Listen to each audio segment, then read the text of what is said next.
You don't belong in this room." The sentence cut through the boardroom so sharply that even the soft hum of the air conditioning seemed to disappear. For a moment, nobody moved.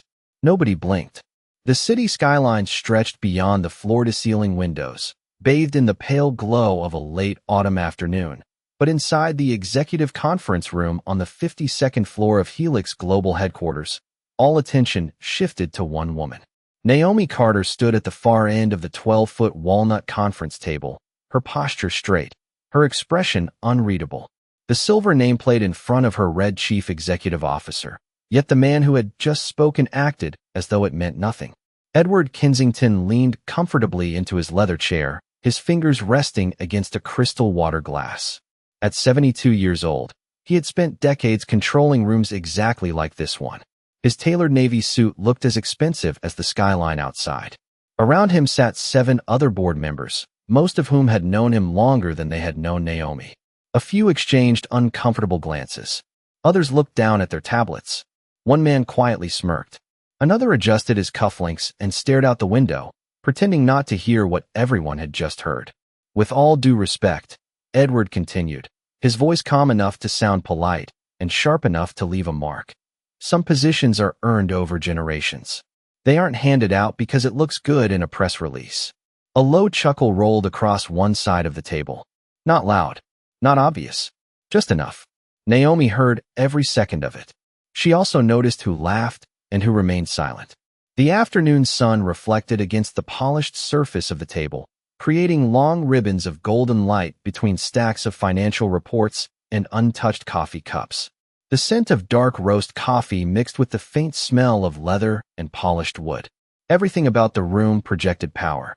Everything about the room had been designed to make certain people feel welcome and others feel temporary. Naomi slowly folded her hands in front of her. She didn't argue. She didn't defend herself. That surprised everyone. Edward's eyes narrowed slightly. He had expected resistance. He had expected emotion. Instead, she simply stood there, studying the room with a calmness that felt strangely out of place. Across from her, Victor Hale leaned back and crossed his arms. "Maybe we should get back to the agenda," he said with a grin. "We've already wasted enough time today." More smiles appeared around the table. Small ones. Careful ones. The kind people wear when they think they are standing on the winning side of history. Naomi glanced toward the massive digital screen mounted on the wall. It remained black. Silent. Waiting. The same way she had waited. 8 months. 8 long months of listening, observing, documenting, and preparing. Yet nobody in the room knew that. To them, she was simply the company's first black CEO. The outsider. The exception. The woman who wasn't supposed to be sitting at the head of the table. Edward lifted his glass and took a slow sip of water. Confidence radiated from him. Why wouldn't it? For decades, people had listened when he spoke. People had moved when he gave instructions. People had accepted his version of reality because challenging it carried consequences. But as Naomi looked around the room, something almost invisible crossed her face. Not anger, not embarrassment, recognition. As if the moment unfolding in front of her was exactly the moment she had been waiting for. Outside, clouds drifted across the Manhattan skyline. Inside, the board members settled deeper into their chairs, unaware that the meeting they believed they controlled was about to become something entirely different. The silence lingered a few seconds longer than it should have. It was the kind of silence that looked respectful from a distance but felt different when you were standing inside it. Naomi Carter knew the difference. She had spent most of her life learning it. Her gaze drifted across the boardroom, but her thoughts traveled much farther than the 52nd floor. Long before the executive title, before the interviews, before the headlines announcing her historic appointment, she had been a little girl sitting beside her father in the front seat of a city bus at 5:30 in the morning. He drove the same route every weekday through neighborhoods most executives never saw. Naomi remembered watching him greet every passenger with the same quiet respect. Nurses ending night shifts, construction workers carrying lunch boxes, elderly couples heading to appointments, people who worked hard even when nobody noticed. Her father used to tell her that dignity was not something people gave you. It was something you carried with you when they tried to take it away. The memory flickered through her mind as she looked at the men surrounding the table. They saw a CEO. They saw a headline. They saw a diversity success story. What they did not see were the years behind it. The scholarships, the late nights, the weekends spent studying while friends attended parties, the internships she earned but was told she did not deserve, the meetings where people assumed she was there to take notes rather than lead the discussion. Every promotion had arrived with an invisible question attached to it. Are you really qualified, or are you just filling a role? Naomi had stopped answering that question years ago. Results answered it for her. Helix Global had nearly collapsed 5 years earlier after a series of failed acquisitions and declining revenue. Investors were leaving. Stock prices were sliding. Confidence was disappearing. While others argued in conference rooms, Naomi built recovery plans. While others protected their positions, she protected the company. The numbers eventually spoke louder than opinions. Revenue grew. Debt fell. Market share expanded. Within 3 years, Helix Global posted its strongest performance in company history. Shareholders celebrated. Financial networks praised her leadership. Business magazines featured her on their covers. Yet somehow, inside this room, success still came with conditions. Victor Hale tapped a pen against the table. The rhythmic clicking echoed through the room. One board member checked his watch. Another skimmed through a report he clearly was not reading. Naomi noticed every detail. She always did. Observation had become one of her greatest advantages. Most people revealed themselves when they believed they were in control. Edward Kensington certainly believed he was. He sat comfortably beneath the framed portraits of former company leaders hanging on the wall behind him. Every face in those portraits looked remarkably similar. Decades of leadership preserved in oil paint and gold frames. Edward often referenced those leaders. He spoke about tradition, legacy, continuity. What he rarely mentioned was that every generation had resisted change until change became unavoidable. Naomi looked toward the dark screen mounted at the front of the room. Its blank reflection stared back at her. Calm, silent, patient, much like she was. 8 months earlier, she had walked into another board meeting and heard a very different conversation, one that was never meant for her ears. Since that day, she had been collecting pieces of a puzzle. One document, one conversation, one unexplained decision at a time. Across the table, Edward finally broke the silence. He straightened his tie and folded his hands together. The confidence in his posture remained untouched. Whatever concern he might have felt was hidden beneath decades of practice. He glanced toward Naomi and offered a faint smile that never reached his eyes. In his mind, this was still his room, his board, his company. Naomi simply looked back at him and wondered how much longer he would believe that. Edward Kensington had built an entire career on reading people.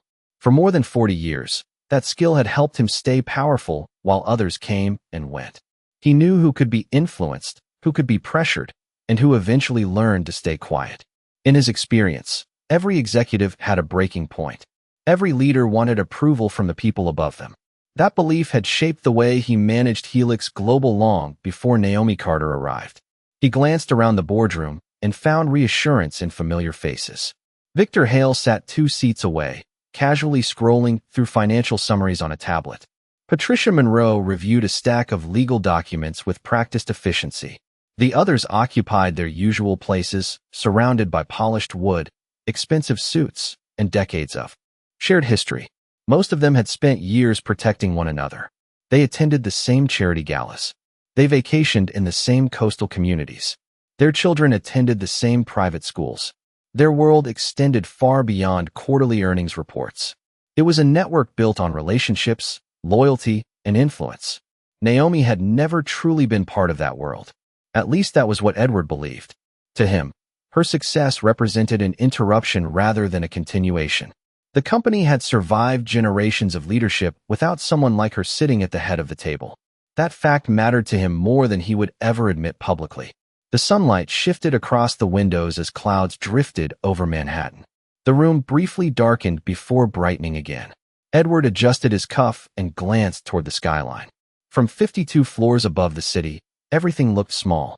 Cars moved like tiny pieces across distant streets. People disappeared into shadows between buildings. He often enjoyed that perspective. It reminded him how far he had climbed.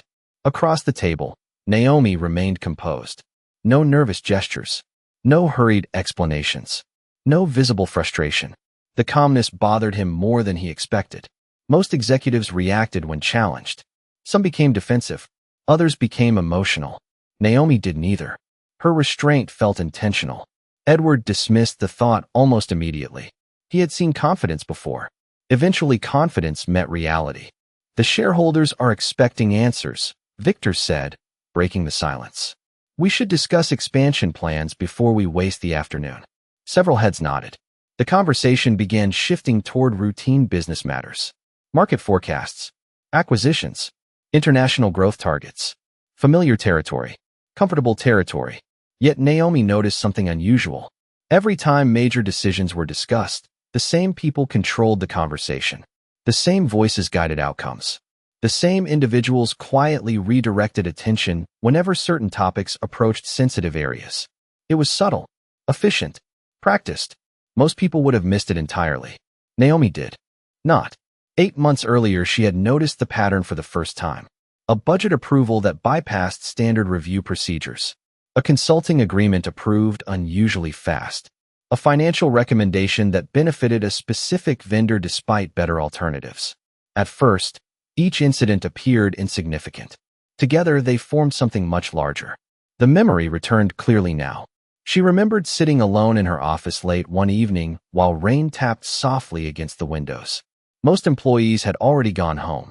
The executive floor was nearly empty. She had been reviewing financial reports when a single discrepancy caught her attention. A payment authorized through a subsidiary account. Small enough to avoid scrutiny. Large enough to raise questions. Naomi had investigated further. One document led to another, then another. The trail never stopped. She kept her findings private. She trusted very few people. Every answer uncovered 2 new questions. Every question pointed toward individuals sitting in the room right now.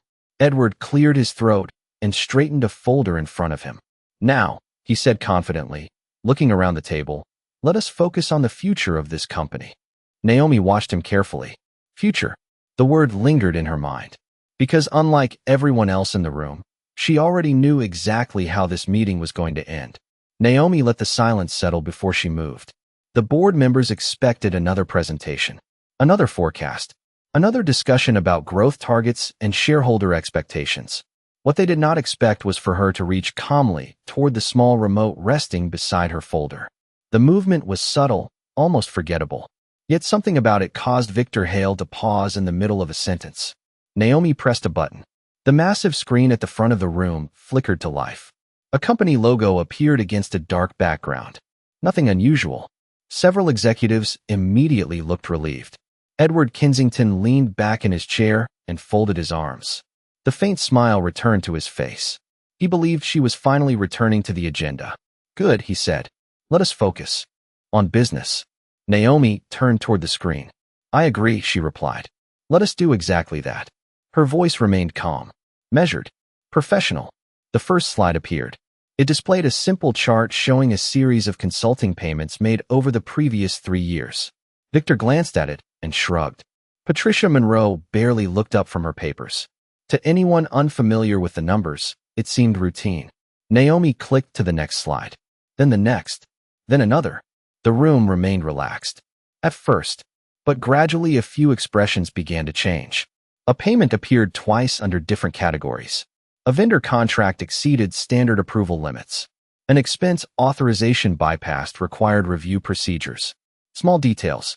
Easy to overlook individually. Difficult to ignore when displayed together. Edward straightened slightly in his chair. What exactly is this? He asked. Naomi did not answer immediately. Instead, she advanced another slide. The sunlight outside dimmed as clouds drifted across the skyline, casting the room in cooler tones. The glow from the screen reflected across polished wood and glass. Several board members exchanged brief glances. Victor shifted in his seat. Patricia closed the folder she had been reading. Naomi continued. 8 months ago, she said quietly, I began reviewing a series of transactions that appeared inconsistent with company policy. No one interrupted. At first I assumed they were clerical errors. Another slide appeared. Then I assumed they were isolated exceptions. Another click. Another chart. Another document. Eventually, I realized they were neither. The room grew noticeably quieter. The hum of the ventilation system suddenly felt louder than before. Edward reached for his water glass, but stopped halfway. Something in Naomi's tone had changed. Not anger, not accusation. Certainty. The kind of certainty that comes from knowing every answer before asking the question. Victor forced a laugh. Are we really spending board time reviewing accounting discrepancies? A few members smiled weakly.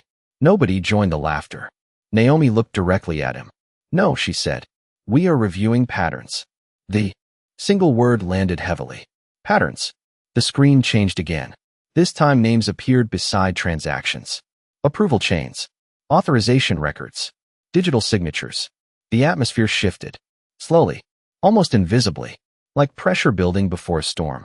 Edward felt it first. He could not explain why. He simply knew the meeting was no longer moving in the direction he expected. Naomi returned her attention to the screen. Her hand rested lightly on the remote. Calm. Steady. Patient. Every document displayed so far was only the beginning. The real file remained unopened. The one she had spent months protecting. The one nobody in the room knew existed. And as she looked across the faces around the table, Naomi realized something important. For the first time all afternoon, nobody was smiling. Nobody was smiling. The confidence that had filled the boardroom only minutes earlier seemed to drain away one quiet second at a time. Victor Hale shifted in his chair and loosened his grip on the tablet resting in front of him. Patricia Monroe stared at the screen without turning a page. Even the executives who had remained comfortably detached throughout the meeting now sat perfectly still. Naomi Carter noticed every reaction. She noticed the tightening jaws, the lowered eyes, the careful silence replacing earlier laughter. Yet she did not rush. She clicked to the next slide with the same calm precision she had shown since the meeting began. A new document appeared. Then another. Authorization records. Internal approvals. Vendor communications. Nothing dramatic on its own. But together they formed a picture nobody in the room wanted to see. Edward Kensington finally leaned forward. The leather chair beneath him creaked softly. You are making assumptions, he said. His voice remained controlled, but the certainty behind it sounded weaker than before. Naomi turned toward him. No, she replied. I am presenting records. The distinction settled heavily over the room. Outside the windows, gray clouds rolled across the Manhattan skyline. The sunlight that had once filled the boardroom had nearly disappeared, leaving only the cool glow of the digital screen. Victor forced another laugh. It sounded hollow. Every large corporation has irregularities. That does not mean anything improper happened. Naomi nodded slightly. That would be true if the irregularities were random. She advanced another slide. Several names appeared connected through a sequence of transactions spanning multiple years. Dates. Approval numbers. Correspondence logs. The room grew quieter. One board member removed his glasses and rubbed the bridge of his nose. Another reached for coffee, but stopped before taking a sip. Naomi remembered discovering the connection 6 months earlier. It had happened just after midnight. She had been alone in her office reviewing archived reports while the city lights shimmered beyond the windows. One discrepancy had led to another, then another.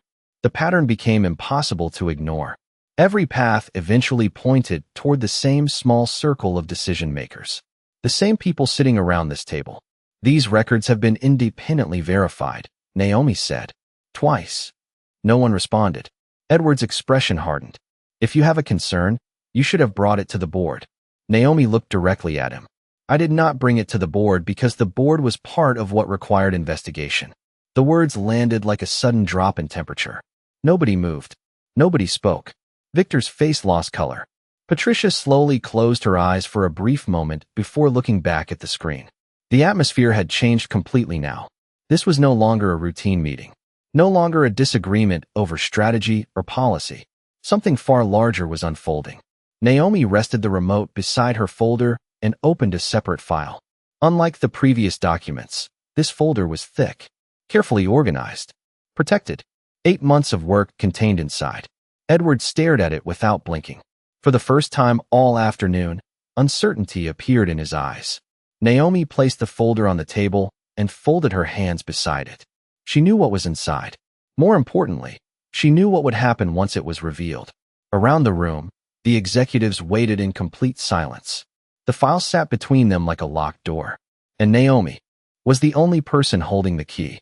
The folder remained unopened. No one reached for it. No one asked to see it. The silence inside the boardroom felt heavier than any argument that had taken place that afternoon. Outside the windows, the last traces of sunlight faded behind layers of gray clouds, and the glass towers surrounding Helix Global began to glow with thousands of office lights. Naomi Carter stood quietly at the head of the table, her hands resting lightly against the polished wood. She could feel every eye in the room watching her, waiting for her next move. Yet instead of opening the file, she turned her gaze toward the city below. For a brief moment, the boardroom disappeared. She thought about a small brick house on the south side of Chicago. She thought about early mornings when her father left for work before sunrise and returned long after dark.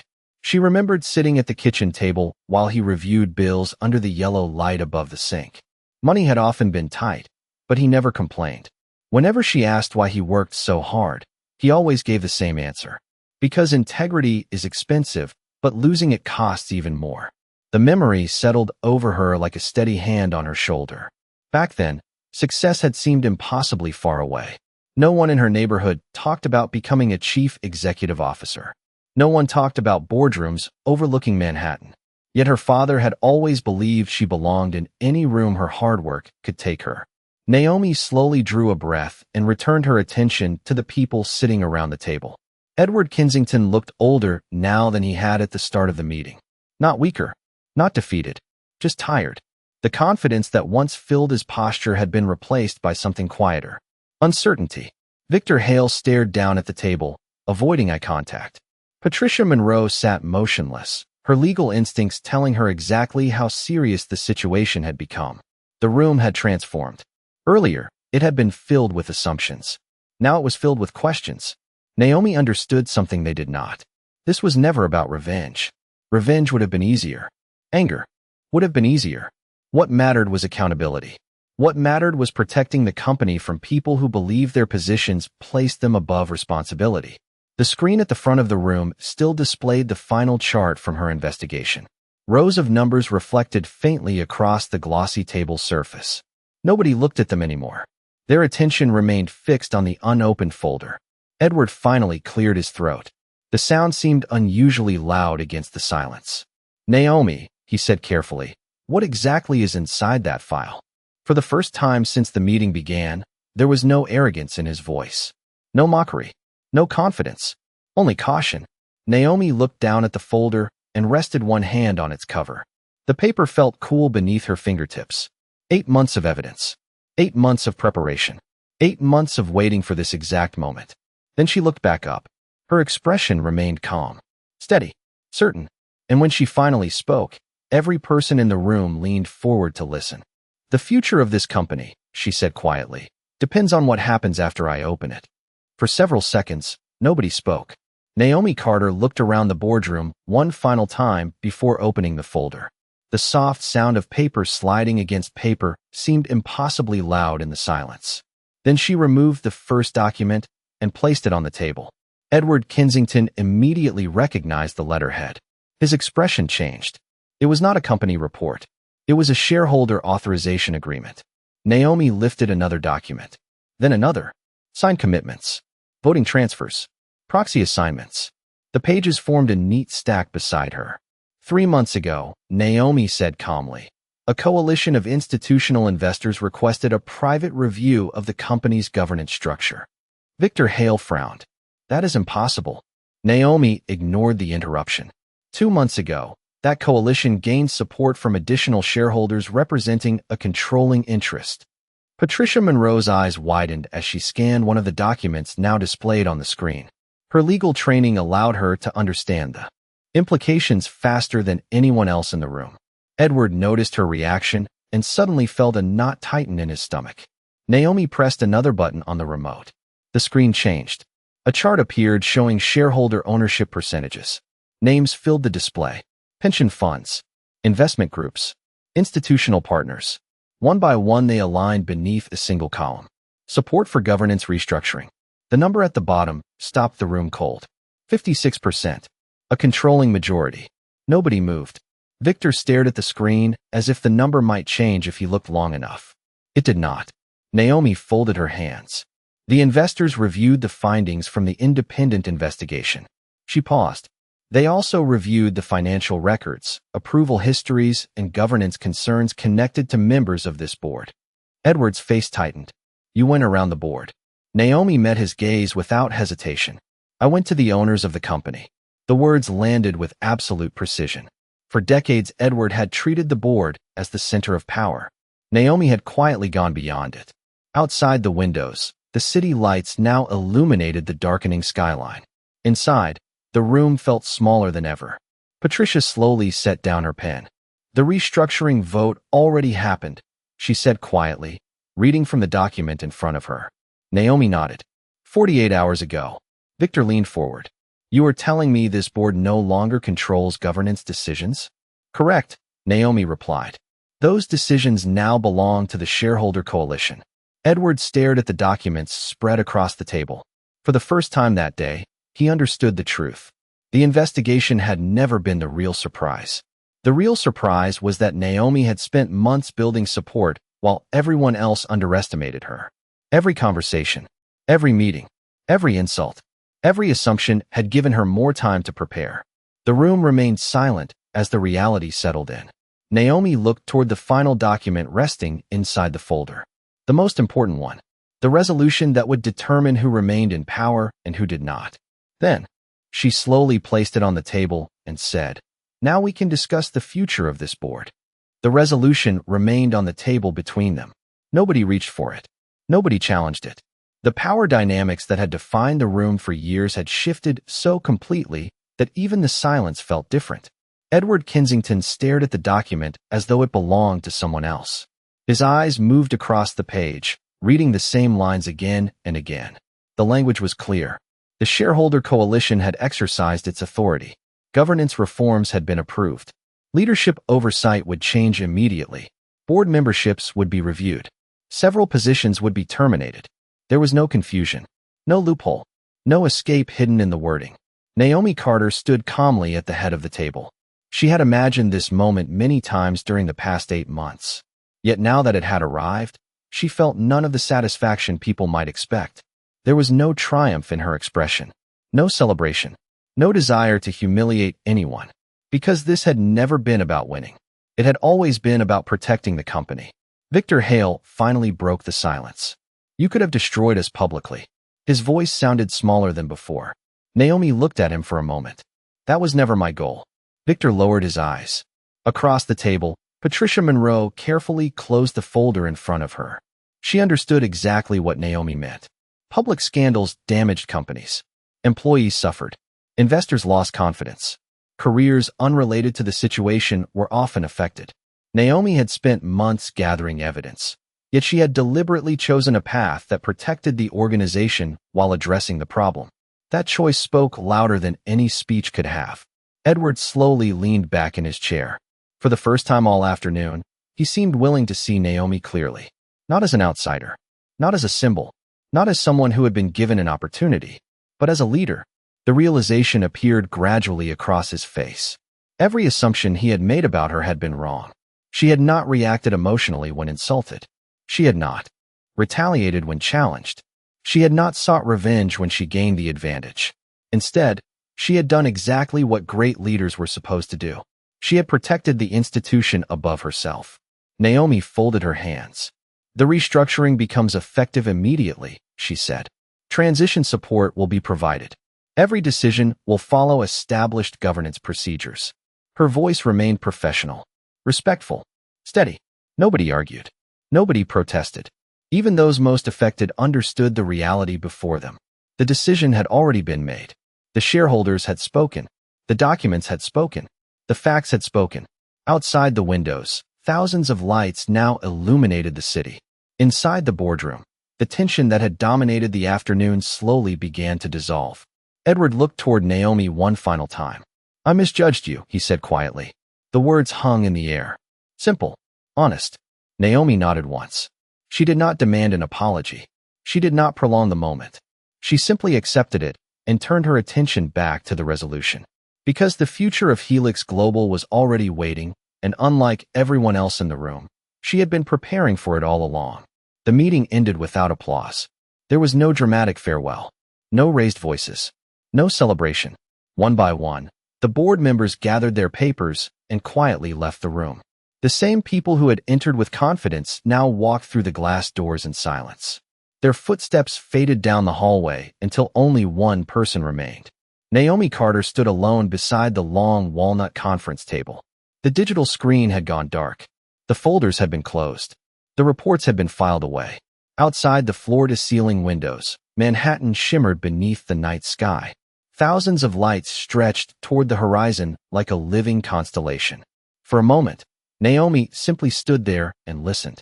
The room felt different now, not because power had changed hands, because the noise was gone, the assumptions, the dismissive smiles, the unspoken doubts, gone. She slowly walked toward the window and looked down at the city 52 floors below. Traffic flowed through the streets like rivers of light.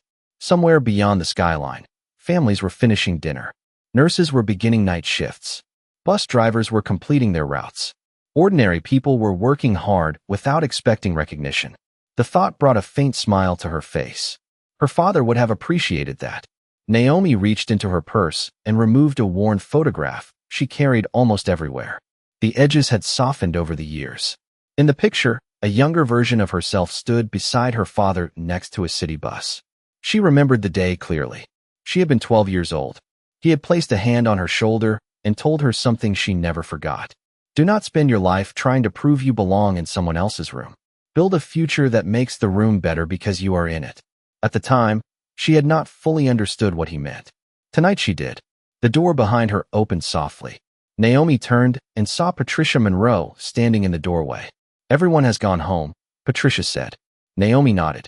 Patricia hesitated for a moment before speaking again. The investors want to schedule a leadership meeting next week. Good, Naomi replied. There is a lot of work ahead. Patricia smiled. You know, most people would be celebrating right now. Naomi looked back toward the skyline. This was never about me. Patricia studied her for a second, then nodded in understanding. After she left, the room became quiet once more. Naomi returned the photograph to her purse and gathered the final documents from the table. As she reached the head of the room, her eyes settled briefly on the chair where Edward Kensington had been sitting only hours earlier. Earlier that afternoon, someone had suggested she did not belong there. The memory no longer carried any weight. Not because she had defeated anyone, not because she had proven anyone wrong, but because she had learned something far more important. Belonging was never something another person could grant or deny. It came from character, from preparation, from integrity. Naomi switched off the final light and walked toward the door. Behind her, the boardroom disappeared into darkness. Ahead of her, the hallway glowed beneath warm evening lights. She stepped forward without looking back. And for the first time that day, the building felt completely still. Not empty, not silent, peaceful. The kind of peace that arrives when truth no longer has to fight to be heard.